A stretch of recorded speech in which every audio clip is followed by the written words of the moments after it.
नमस्कार मित्र हो, कशा आहात तुम्ही सर्वजण? मस्त आहात, मजेत आहात? आपल्या सर्वांनाच माहित आहे की MSTCT इंजिनिअरिंग ऍडमिशन प्रक्रियेमध्ये कॅप राऊंड 1 अंतर्गत कॉलेजेस अलॉट झालेले आहेत आणि काल उशिरापर्यंत आपण त्याची वाट पाहत होतो आणि वाट पाहिल्याच्या नंतर सगळे सरते शेवटी जवळपास 5 वाजता सगळ्यांनाच आपल्याला माहित आहे की कॉलेज अलॉटमेंट लिस्ट झाल्या होत्या. त्या तुम्ही डाउनलोड करू शकता. कुठून? आपलं जे वेबसाईट आहे, पोर्टल आहे, पोर्टल वरून बीई बीटेक याच्यामध्ये बीई बीटेक ऑप्शन मध्ये ज्यावेळेला तुम्ही पाहता तुमच्या लक्षात येत असेल इन्स्टिट्यूट वाइज अलॉटमेंट लिस्ट सुद्धा तुम्ही डाउनलोड करू शकता. इथे तुम्हाला इन्स्टिट्यूट वाइज अलॉटमेंट लिस्ट जाहीर होते आणि त्याच्यासोबतच तुम्ही प्रोव्हिजनल अलॉटमेंट स्टेटस सुद्धा चेक करू शकता. ते अगदी कशा प्रमाणे इथे तुमचा ऍप्लिकेशन आयडी टाकू शकता आणि इथे डेट ऑफ बर्थ टाकू शकता, बरोबर आहे. आणि सर्व विद्यार्थ्यांना फर्स्ट राऊंड मध्ये कॉलेजेस अलॉट झालेले आहेत.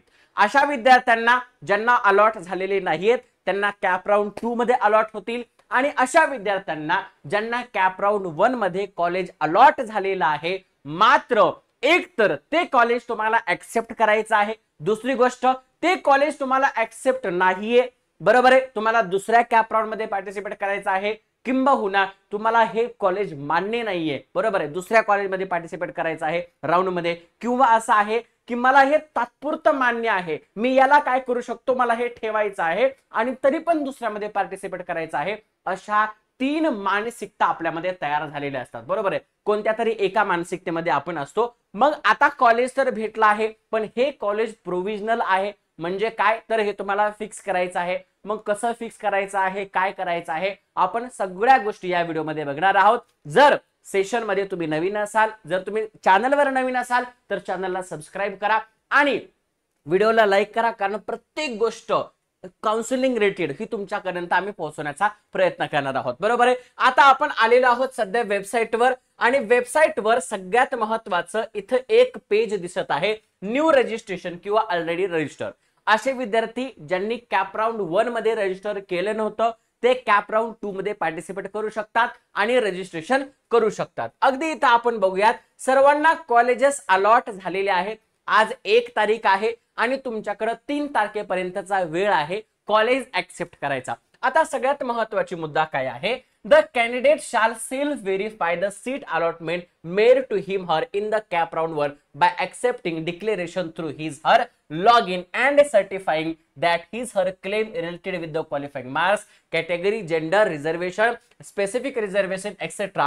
made by the candidate in the application form are correct and relevant document uploaded to the substantial her claims and authentic and correct. इसका मतलब क्या है, आपके लॉगिन के अंदर आपकी सारी इंफॉर्मेशन देखने को मिल सकती है. आपका कास्ट, आपका सारी चीजें, मार्क्स, आपका मेरिट नंबर, सब कुछ वो आपको चेक करना है क्या सभी सही है और आपको कौन सा कॉलेज मिला है. इसके बाद बात करते हैं, if candidate found claim made by him is not correct and he she wants to the correct the error as per the clause A of sub rule 4 of the rule 9 given in the browser. आपको brochure पढ़ना पड़ेगा. The candidate shall report the grievance through his or login by online mode only. और अगर आपको आपके login के अंदर कुछ बदलाव नजर आ रहा है तो आप वो भी बदलाव यहां पर ग्रीवेंस के थ्रू बता सकते हो. नेक्स्ट है, see candidates who have been allotted the seat as per their first preference in round 1 auto freeze shall pay the seat acceptance fee by online mode through their login and such candidate shall not be eligible for the participate in subsequent round. अगर मानो आपको, अगर आपका first preference, अगर देखो college cap round 1 के अंदर आपने preference list भरी थी और प्रेफरेंस लिस्ट में आपको पहला ही कॉलेज मिल गया, इसका मतलब आपने पहला सीओपी डाल दिया था और पहला सीओपी आपको मिल गया, तो आप बाकी के कैप राउंड्स के अंदर पार्टिसिपेट नहीं कर सकते, वो ऑटोमेटिक ऑटो फ्रीज हो जाएगा. अब बात करते हैं बाकी दूसरे जिनको दूसरा, तीसरा या दूसरे से और आगे लगा है, वो आपके पास ऑप्शन फॉर्म में अदला बदल कर सकते हैं. Yes, the candidate who have allotted their other than first preference and self freeze their allotment in round 1, their login must accept the seat and shall pay seat acceptance fees through online mode. Such candidate shall not be eligible for participator in the subsequent rounds. Candidate must exercise these option carefully. याद रखना है, अगर मानो आपको पहला round के अंदर, cap round 1 के अंदर एक ऐसा कौन सा कॉलेज मिला है जो आपको एक्सेप्ट करना है, तो आप उसे एक्सेप्ट कर सकते हो, आप उसे फ्रीज कर सकते हो, लेकिन आप बाद वाले राउंड के लिए पार्टिसिपेट नहीं कर सकते हो। आपको उस सीट एक्सेप्टेंस की फीस यहां पर पे करनी होगी।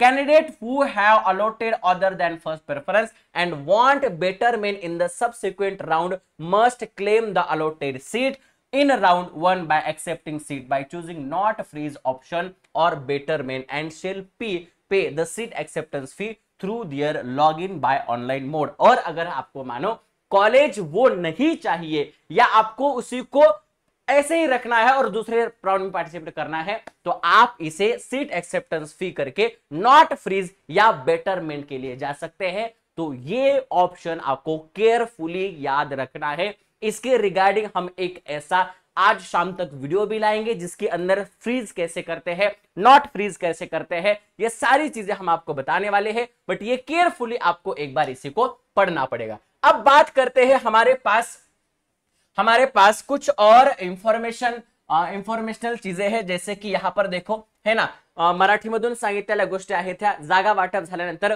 उमेदवारांनी त्याला तिला कॅप फेरीदरम्यान दिलेले जागा वाटप हे नियमानुसार आहे की नाही याची पडताळणी स्वतःच्या लॉग इन मधून करावी। येस, जे आपण आताच बघितलं आहे, येस या सगळ्या गोष्टी आहेत। त्याच्यानंतर सगळ्यात महत्त्वाचं म्हणजे काय आहे, ज्या उमेदवार अच्छा हे कॅटेगरी बद्दल आहे, बरोबर आहे। हा, जर तुमचं कॅटेगरी सर्टिफिकेट अजूनही झालेलं नसेल, लक्षात ठेवा, तर त्याला काही मुदत आहे। येस, त्या सगळ्या गोष्टी पण नीट तुम्ही वाचून बघा। तुम्हा सगळ्यांना सीट अलॉटमेंट लेटर आलेला आहे आणि सीट अलॉटमेंट लेटरच्या खाली काही सूचना दिलेल्या आहेत।